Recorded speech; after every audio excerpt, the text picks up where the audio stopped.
The fire crackled merrily, casting dancing shadows on the moss-covered walls surrounding Max.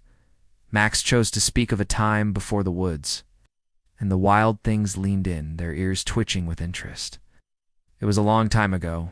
He missed the magic he believed in as a child, the magic that seemed to have vanished as the years passed and the world turned grayer. The wild things were silent for a long time. They looked at Max, their large eyes reflecting the firelight and understanding more than he'd realized. They understood the ache of missing something you can't quite name, the feeling of being lost in a world that's changing too quickly for you to keep up.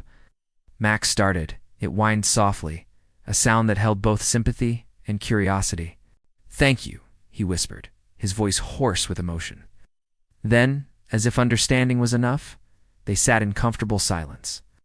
The wild things in Max, the leader, connected by a shared past, present, and future. For in that moment, they realized that no matter where they came from or what they looked like, they were all going through the same things. They were all just trying to find their way in an ever-changing world. And in that moment, Max knew they understood. Understood because they'd felt the same. They'd all felt the pang of loss, the ache of growing up, his eyes twinkling with the distant lights of memory in a place far away. He described a world of tall buildings that scraped the sky, of roads that stretched endlessly between green patches called parks. He spoke of a house with a sloping roof and a garden full of flowers that smelled like sunshine and rain. The wild things looked at each other, trying to picture this strange world Max was describing. Before the wild things, the clearing became a bustling street. The wild things noticed a change in Max's demeanor. His voice, which had been brimming with adventure, now held a note of melancholy.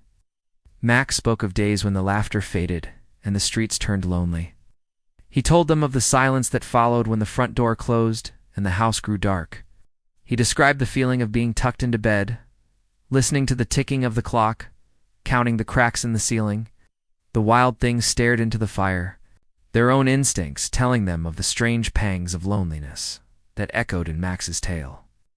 Max, the small boy with tousled hair and pockets full of treasures, ran down the sidewalk, chasing the laughter of friends.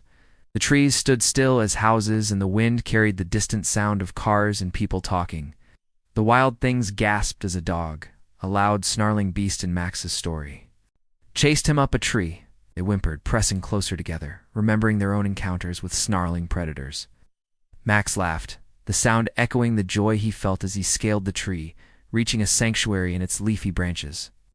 Before Max, the leader, he spoke of a simpler time, a time of childhood. "Do you remember the first time you left your home?" he asked, his voice echoing in the still space. The wild things shook their heads in unison, their expressions a mixture of confusion and sympathy. Max smiled, understanding their confusion.